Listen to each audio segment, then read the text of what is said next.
Jose. Morning. Hello. Powered by Riverside Welcome to Beyond FM. Safari, episode 2.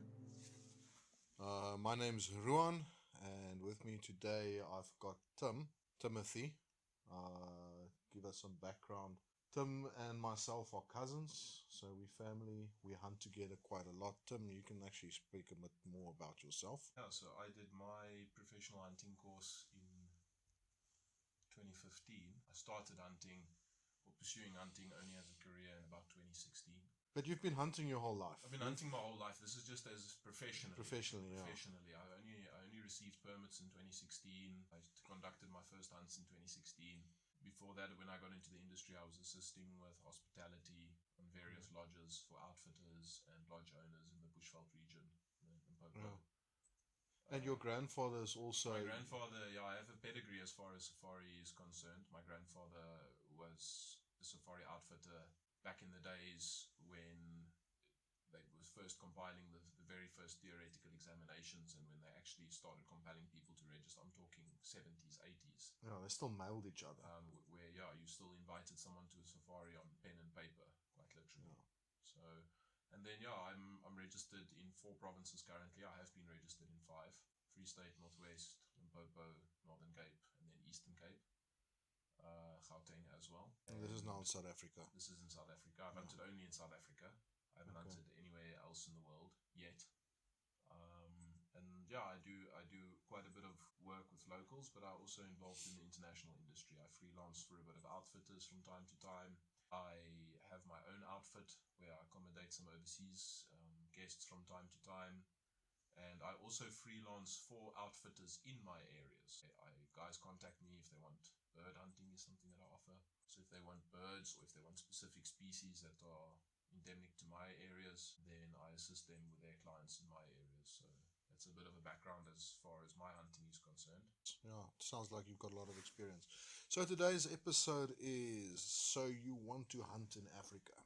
Basically, you've made a decision, you're coming to Africa, and you don't know where to start. So that's what today's topic is about. Beyond the safari, we are going to talk about a bit more of the controversial side of hunting. I think so much in this episode, but in future episodes, definitely. So we already had our first episode, which is just an intro to the podcast and what's hunting about in Africa and specifically in South Africa. And then now today is going a little bit more in depth of coming to South Africa and hunting here. So where do we get started? What's different hunting in Africa than North America and Europe and those areas? What makes it different hunting here by us? So I don't have any experience hunting outside of the Republic. I have a partner from Europe who I've done quite a bit of business with in the past, so I can relate by listening to his input on the culture of hunting. And I can just listen to what my clients say. My brother stays in the United States, so I can talk from a third person's perspective. But what I would say the biggest difference is just the diversity and the sheer amount of what it is that we have to offer specifically in South Africa. In a lot of areas in the Northern Hemisphere, you are limited in a specific area to 1 or 2 animals, which are either commonly occurring in those areas or which are available according to legislation in those areas. Whereas in South Africa, in most of our areas, we have 15 or more common occurring species in a single area. Some areas we have up to 25 species that are available for hunting in the immediate vicinity. So I think that's a very big draw to someone coming from international scene. Definitely a big draw. Okay, yeah. I have to say, what you said, diversity is a big one. We've got a lot of diverse... Our hunting is also a lot more casual in South Africa. We have a massive hunting heritage. From what I have picked up, for the large majority of Europe, for instance, for you to become a hunter is quite a process. You have to actually belong to a hunting club, and you have to go and write an exam and do an apprenticeship and then get inducted into the club as a member, and then you can take out a hunting license and hunt. I know in Germany it works like this. In a lot of Europe, it's kind of seen as a lifestyle, as a life choice that you make to become a hunter. Whereas in South Africa, we invite friends' sons over when they observers to come and hunt their first animal. So it's something that's done very casually, and I think that's because of our massive habitats that we have for the wild animals, massive areas that we have at our disposal. An abundance of animals. We're not as urbanized as what a lot of first world countries are urbanized. So I think all of those factors. Okay, so let's say I've never hunted before in my life. Never picked up a rifle, but I'm interested coming to South Africa for a hunting safari. Is that something that will appeal to me? Is that something that I can do easily?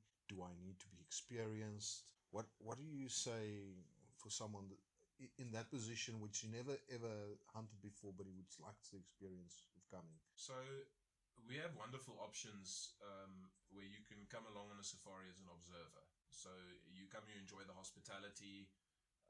You have meals at night with the people. Sometimes when you depart to go into the field, you even go along on the Land Cruiser or on the hunting vehicle, but you actually don't pull the trigger. You actually don't do any shooting of any wildlife. So this would be a good recommendation so that you can understand what it is that you're getting yourself into, is to come along as an observer first with a friend who's going on safari. We don't want to shun the business away. We never want to say no, but realistically, if I'm going to ask you to commit to put money down for a booking, I want to give you the best experience possible. So I don't want you wounding animals and shooting poorly and not being mentally prepared for the situation. So for that reason, I would recommend rather come along as an observer first, or come along with a hunting party where there is an opportunity. We have a lot of common occurring animals which are a lot more affordable, which can be added on the safari, provided the lodge and the outfit has the capacity to handle it. Yeah, so if the guy goes and there's Impala there, and he's been here for 5 days, he's taken a few shots on the range, and he decides, I would really like to shoot the Impala, by all means. That I would say is definitely something to consider. Yeah. As long as your contracts are in place, remember then that's changing. You're no longer an observer, you're now a hunter. So if you stay mindful of that, that would be my suggested approach. An ideal species for the first time hunter in Africa. Let's say you've got experience. Let's say you've done a few deer hunts and you're coming for a hunting safari. What is the ideal species that we can look at for hunting? Changes from outfit to outfit, depending on who your market is. But get a package. And common occurring animals that will be in a package is often zebra, blue wildebeest, depending on the region that you're in, blesbok.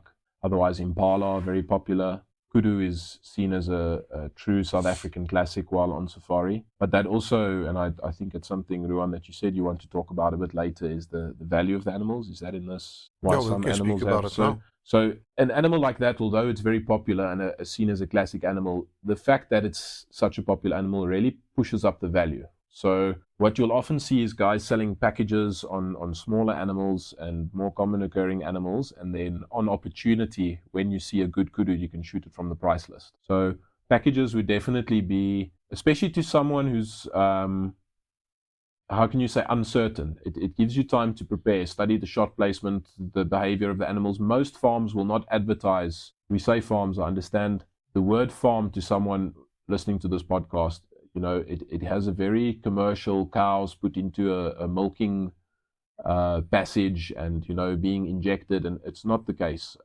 When we talk about a farm, we're actually talking about a property or a piece of land. And some of these areas, although fenced, they are in excess of tens of thousands of acres. So I just want to clear that out. When we are talking about farms, we're actually talking a lot of the times about hunting areas. I think it's our terminology as well. It's terminology, yeah. In Afrikaans, the word for farm is plaas. Plaas. And plaas really just means... It's a colloquial term for out of an urban area. Out of an urban, exactly. So and if you translate that directly to English, it says farm, and now we all use the term farm, but the term farm in the States is most probably a commercial, wrong. It'll more or less a ranch or conservation area or something in that line. Yeah. So a conservation area would be more focused on areas that are fenced for the preservation and conservation of wildlife.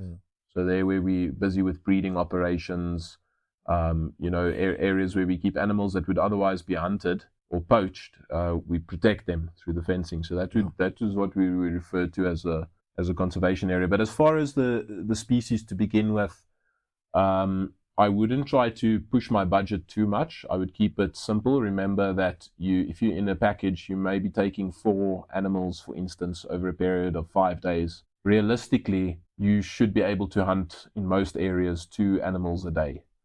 So you can still take animals off the price list on opportunity. But a package gives you a framework to work very, very well from. And most of the operations, they are used to finding and pursuing the animals that are in their packages. So it gives you a good balance between the hunt being challenging, but also not impossible. Remember, you are a beginner, you are a first timer. So it's like any sport. You're not going to go to the biggest competition or biggest championship from the get-go. You're going to try and build yourself up, get And your our foot style in the of door. hunting is different compared to the Northern Hemisphere. I would say our style is completely different. We wear different kinds of shoes, approaching the animals, completely a different way of hunting. So I know, for instance, in Europe, driven hunting is a very popular thing. They actually drive the animals out of an area through use of beaters. They do this with birds, with wild boars. People are shooting from platforms or seats, and that's because of their own reasons. Either they doing wildlife management, or the area is just so inaccessible, or the terrain is so unforgiving that you can't go marching through it. So yeah, we do a very, at least I can speak for myself. We try to hunt mostly off of foot. Either we spot animals from a vehicle while driving on a graded road in the Spot and areas. stalk. Spot and stalk. We do also do walk and stalk, where we walk from the lodge. It depends on, it's different from area to area. And property size as well. Property size, whether the area is fenced or not. There's a lot of important factors to take into consideration when it comes to the hunting method or the hunting style. Yeah. Okay, so I think important planning your hunt, planning and preparation, the first thing you need to set for yourself is a budget, saying how much you're going to spend and where you're going to spend that at.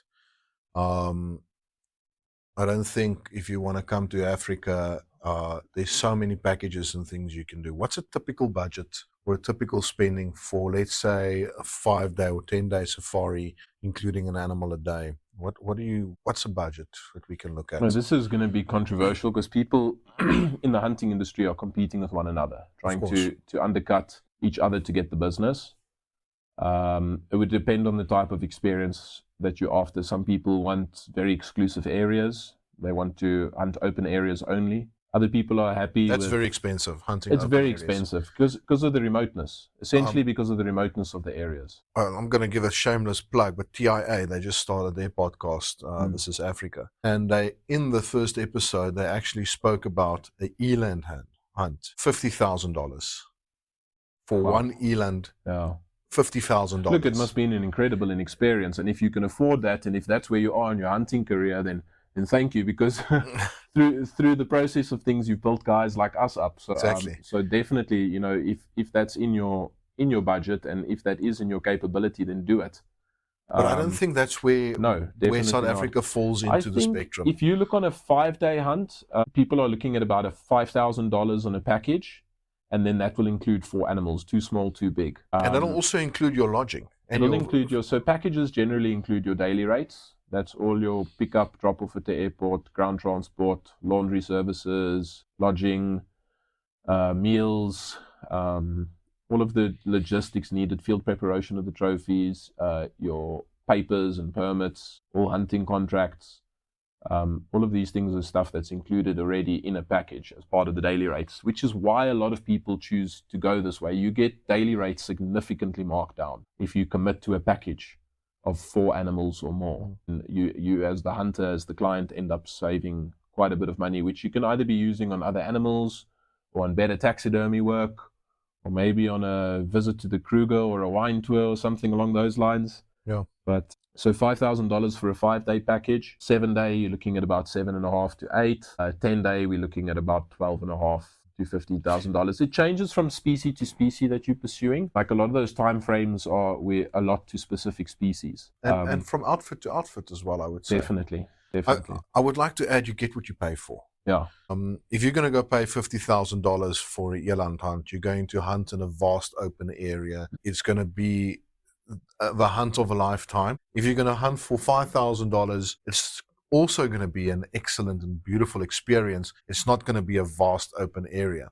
But what I would like to say is, Still going to have fun. you're going to have fun, and you almost guaranteed an animal. So you won't, if you shoot poorly, especially as a beginner, in a conservation area, you're much more likely to find the animal Definitely. afterwards. So it's a bit more forgiving in that sense, which is why we make such a strong suggestion towards it when starting your hunting career, to look at a simple package in a conservation area on a game ranch, and just to get your foot in the door and to experience the culture, the topography over here, to become accustomed with your professional hunter and outfitter. A lot of people will stick with the same professional hunter and outfitter, providing he hasn't disappointed them. Yeah.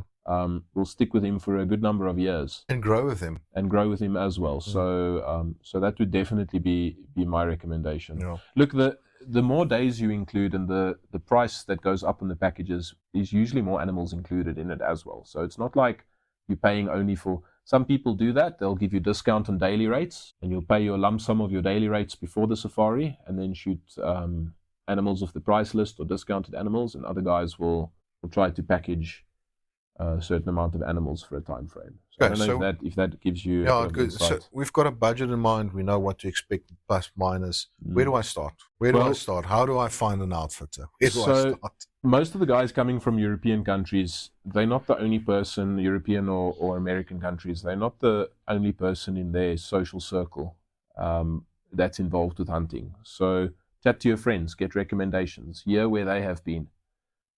It's also good to listen to people who have been to multiple outfits, to various outfits, because I've seen a lot of people will, if they've only been to one outfit, then that is the most incredible outfit, but they haven't really got anything else to compare it to. Yeah. So chat to your friends, hear where they've been. I would like to say stick to a reputable outfitter, but the guys that are penetrating the industry and coming up, they also need a chance. So I think there's organizations like FASA and SCI. If you're a member at these organizations, then we know that you can't have been too badly behaved, because those committees of those associations will take measures against you. Yeah. So the fact that you're a member in good standing with a organization like FASA or SCI, that is a relatively good testament that tells you quite a bit of what you need to know. Try to find someone who's been in business for a good number of years, for a track record. Ask them for some references of previous clients of theirs. Give the clients a call or an email. So try to do your research as far as possible. Yeah. The last thing you want to do is send money to some guy you don't know, and then you get here and it's just a disappointment. Or you don't get here. You don't get here. You paid a deposit and then it's radio silence. Happens. That's also happening. So that's happening as well. Okay. Paperwork required, visa, firearm permits, vaccination. Let's talk South Africa specifically. Lightly touched on the topic. Well, so obviously, depending on which country you're coming from, you're going to need to have your visa pre-approved. A lot of countries have pre-approved. I think like Germany, for instance. I know whenever we deal with Germans, they don't have visa issues. Your hunting contract is absolutely important. Make sure that your hunting contract has been signed, or at least the terms of the hunt have been agreed to before landing here. A lot of outfitters will finalize a good deal of the paperwork upon arriving at the lodge. And then obviously the registers and everything gets filled in afterwards, after the animals have gone down or have been shot. Then we'll update the registers and you'll leave with your copy of the register. So I would say the biggest thing is just make sure that there is some or other paper trail. We work on what we call a agreement for remuneration, where a client and an outfitter enter into an agreement. This is what is up for sale, and this is the price I am asking for it. Make sure that you have a document like that. Make sure that your outfitter, you can ask him for his permit number. You can contact an organization like FASA or the department of that provincial department of nature conservation in the Republic. Colloquially, we refer to it as nature conservation, but realistically, the department from province to province changes, but you can contact the department that outfitter is registered in and actually check up on his permit. Check that. That's a very important to thing see to that do. it's valid. Even before you pay the deposit. Yeah, I wouldn't even be talking to somebody looking at their marketing material or at their price list if it's not accompanied with an outfitter's permit number, at the very least. Also, if let's say he doesn't have it, he comes here, he has the hunt. Now the trophies can't get exported because all his permits and paperwork's not in order. And that's when you usually start getting into grey areas when guys use other guys to help them export the trophies, and that can be a very long legal. Well, so that's a legality issue. At the end of the day, you don't want to be in the position where you're hunting in the Republic. If you're not from South Africa, if you're hunting in the Republic, you need to be accompanied by a professional hunter, and the hunt has to be organized by an outfitter, and these people's permits have to be valid. So we renew our permits every year in most provinces. Some provinces they're valid for 2 or 3 years. But that is a breach of the law, and the person who facilitated and guided you on the hunt can be held accountable for that. And you yourself may even end up getting into a big deal of trouble. So that for me is absolutely critical. Make sure that your outfitter is registered, and make sure that your professional hunter is registered. Yeah, that's also very important. Okay, my rifle, my gear. What must I bring?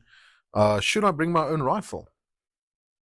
Must I bring my own rifle? That's almost a discussion for a podcast on its own. I think so as well, but let's slightly touch the topic. Look, you have your gear that you're accustomed to, and that you some people have a romance with their weapons, and they want to take their weapons to Africa. One piece of input that I can say is, if you're coming on a plains game safari, don't overkill it. There is 375 Holland, and Holland is a fantastic cartridge. It really is a versatile caliber. If you don't have a whole lot of experience, and especially with that rifle, you may just hinder your ability to be able to take the shots that you need to take. You won't handle the recoil. So that's normally, my recommendation to people is bring the rifle you hunt deer with. Bring your deer gun. A good medium size center fire rifle, I would say larger than 243. I would say you need to start looking at 6.5 and higher. I wouldn't even take, 270. 7 millimeters. 7 millimeters, 7 by 57. All the 30 calibers. 7 mil Remington Magnum, all your 306, 308, 300 Win Mag, 300 Winchester Short Magnum. That's a very popular one, especially the last while. All of these are very, very good choices for the large majority. The big thing is, at least the rifle that you're shooting from, make sure that the bullet you're shooting is big enough. Because people don't realize there's quite a massive difference between an animal like an impala size and an animal like a kudu size. I mean, you can't compare those two animals. Massive difference. If you're shooting a big-bodied animal like a zebra or a kudu or a eland... What's the weight difference between an impala and, let's say, a kudu? An impala must weigh about, in pounds, must be about 120 to 150 pounds, whereas a kudu must be over 500. So you want to take both animals... A kudu is about as big as a big bull elk. Yeah. Maybe elk's a bit bigger than a kudu, I don't know. Another thing that I want to point out on bringing your own rifle is, don't go out and go buy a specific rifle for Africa. We want to see a used rifle. We want to see a used gun. And if you do that, go and spend time on the range with that rifle. Put it on the sticks, shoot off the sticks, shoot off the bench, get at least 100 rounds through it. Make sure the scope's sight in. When you get to Africa, we are going to take you to the range. We are going to shoot with you, but we're not going to install a scope. I've seen and I've heard stories where guys come and they still have to clean the grease out of the barrel before they can put the scope on and then go to the range, because this is their new Africa rifle. And they've never taken a shot with it in their life. So I think that's an important thing to say as well. Bring your deer rifle. Bring the rifle you always hunt with. And if you don't want to bring a rifle, you can always rent one. I think most professional hunters have rifles up for rent that can take any species in Africa. So don't think it's that important to bring your own rifle. There's always rifles up for rent that you can use with ample ammunition. Another thing that we see a lot is people give their rifles a lot of thought, And optics, I think, is also very important. There's a saying that we like to throw around the campfire, that your scope should cost more than your rifle. Yeah. Well, depending on which scope you have and which rifle you have, you leave yourself open for a lot of abuse. But what I can say, as far as the magnification range is important, bigger is not always better. In fact, when it comes to magnification, bigger is seldom better. We cringe a bit when a client pulls out a hunting rifle and the minimum magnification is a 6x. In the bush, the bush is really, really thick. Scope is heavy. It's got a chassis on his rifle. It's got too many barrel. working parts. There's bipods and rear pods and all these kinds of things attached. More variables to make errors on. So I would almost say a scope with a lower end magnification is a lot more desirable. I agree. You very seldom in hunting in South Africa are you going to use more than a 6 or a 7x.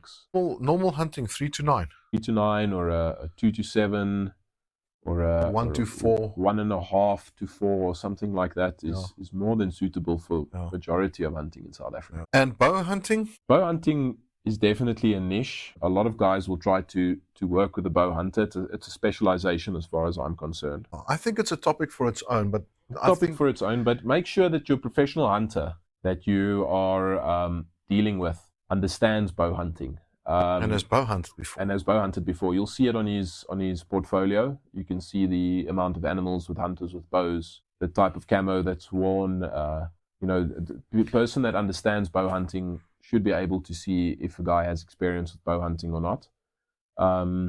Mechanical broadheads work very, very well for smaller plains game like blesbuck, warthog, and impala. In the moment we start going bigger, we're looking for a fixed broadhead with 2 cutting edges. I think even 3 cutting edges is fine for plains game hunting. The weight of the arrows, all of that stuff is very specific to the hunter. So you can't come to Africa and rent a bow. It's going to be a lot more difficult. It's a custom thing. It's a custom thing. It's fitted to you. So there you'd definitely have to bring your own bow.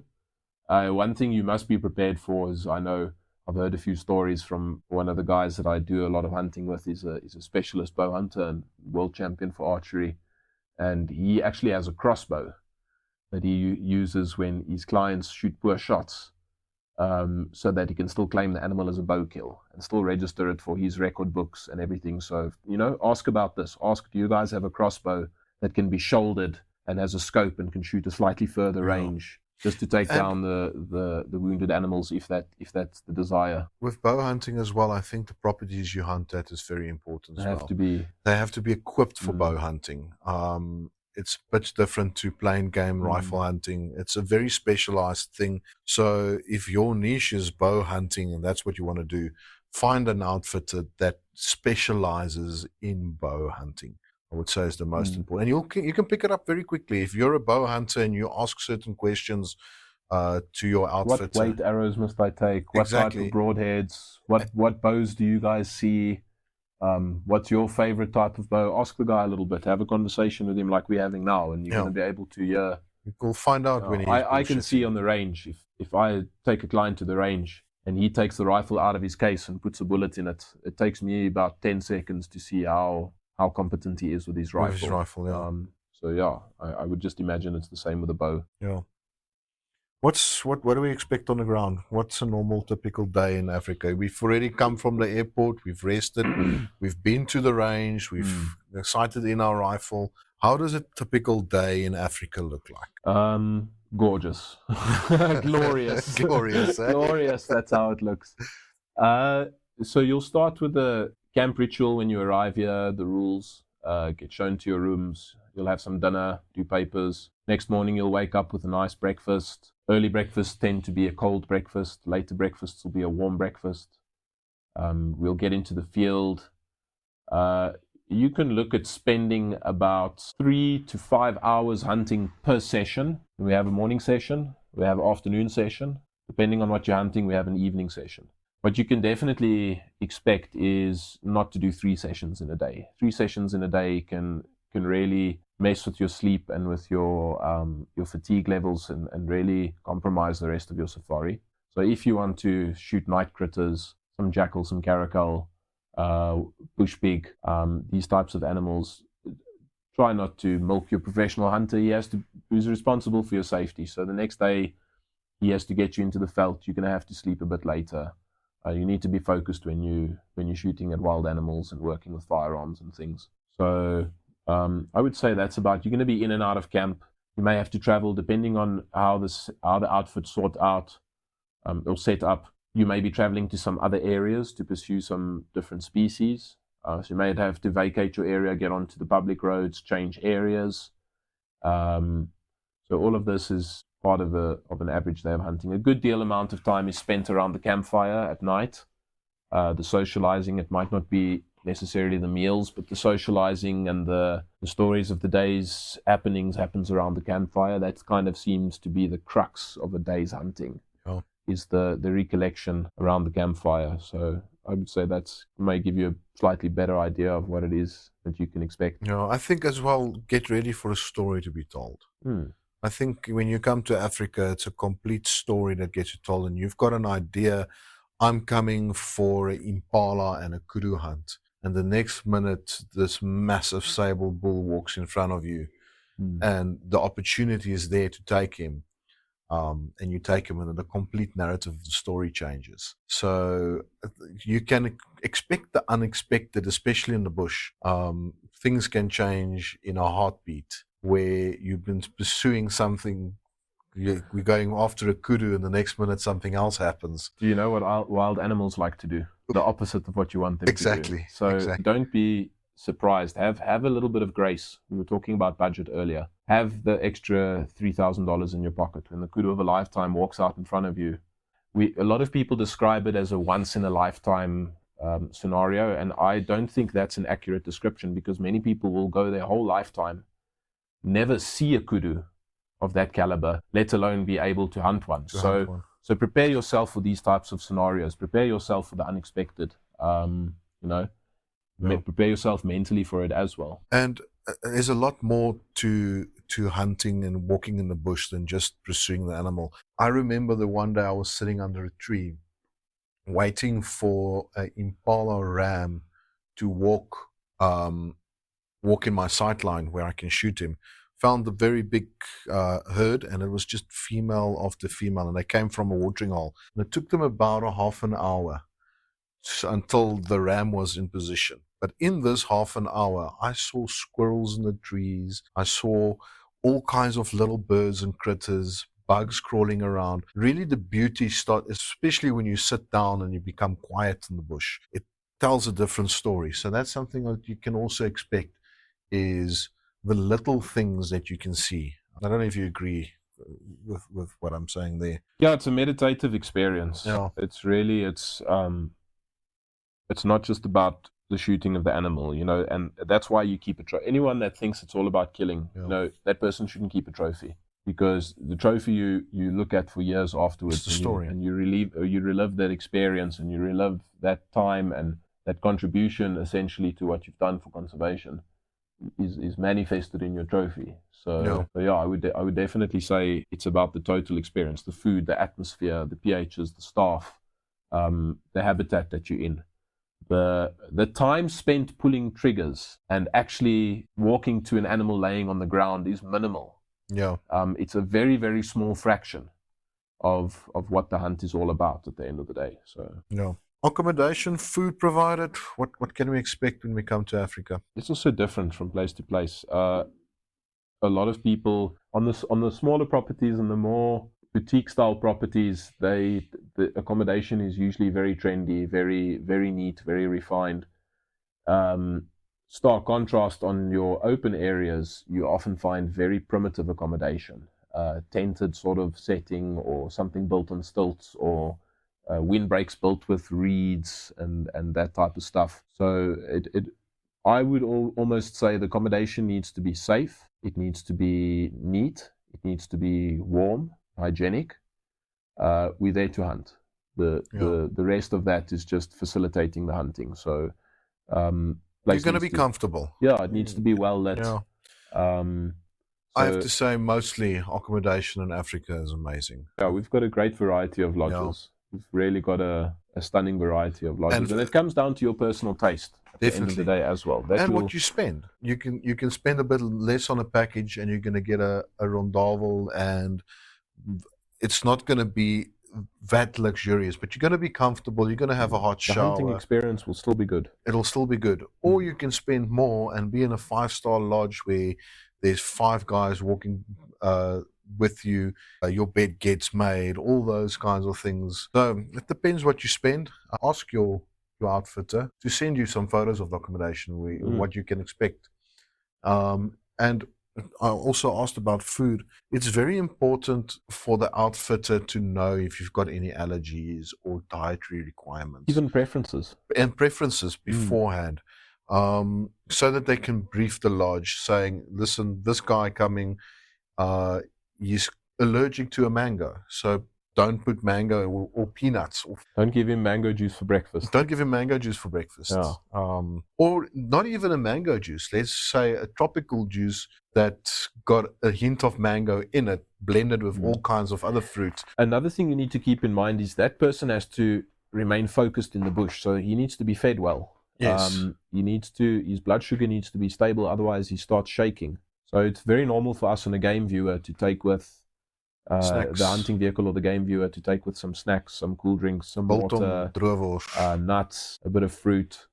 I like to focus on health. I always like healthy food prepared in the camp for the clients, so that they can really, the style of hunting that we like to do is very physical. So we like to be very well nourished for that. But it's also important to realize that as much as you want the client to eat your type of food and understand your type of food, he also needs the food to a certain extent that he's accustomed to. So don't be surprised to see foods that you are used to. Lasagnas, pastas, burgers, but made with an African twist. We'll use venison in the mince for the burgers, and we'll use produce that comes from the farm. So I've always find that's a good middle ground. And what you'll often see is depending on what type of experience you're after, but some people will intensify the culinary part of it as the safari progresses. So in the first night that you arrive, the foods will be very docile, if I can say that. And by the time you left, then you're speaking Afrikaans and drinking brandy and coke. Yeah, and I have to say the eating food's a sheep's tail. Yeah, the food always we've never had a bad complaint. Never had a bad complaint. Everybody says South Africa, specifically South Africa's food culture and what we eat is delicious. The spices meat, we use, the meat. You know, hunters like meat. Yeah. And we like our meat in general in South Africa. I think anyone listening to this podcast likes meat. So yeah. Okay, what's one thing that you wish every single hunter coming to Africa knows before he gets here? You hunt the animals and the bush hunts you. Yeah. So you need to, we all see, depending on the area that you're in, you see your professional hunter in shorts. Remember, he's in that bush every single day. He knows how to maneuver. He identifies the trees by name. He knows which ones hook him, which ones stick him, which ones hurt him, which ones he can take his luck with. But generally we'll find long pants, gaiters, protection for your shoelaces and socks. We have a lot of things that want to stick us in the bush. Especially in Africa. So I would say this is sort of hydrate. A lot of our clients, although hunters hunt out of tree stands, or they hunt from raised platforms, and they're not used to doing the amount of steps that we do in a day. They may exercise a bit before you come. That's a very good idea, just to get going and walk. Every day through the park or something. Pushing your heart rate up a bit. So just so that you come here and you're not burning yourself. Yeah. You are on holiday at the end of the day when you're on safari. It must be a relaxing experience. Take care of yourself for that. Okay, I want to book a hunt with you. How do I get hold of you? You'd have to. Generally, I work on recommendations. So you have to know someone that's hunted. You have to know someone that works. Well, I'll recommend you today. Okay, so Ruan will recommend. He'll drop a contact and an email address at the bottom. Because of the nature of the way that my business is modeled, I do very few of my own safaris every year. My areas have a little. Well, we also only have a capacity. I don't want to cut on my experience, so. Yeah. I know that I can only do 2 or 3 big groups a year. and for that reason, I'm usually closer to the time I'm already booked.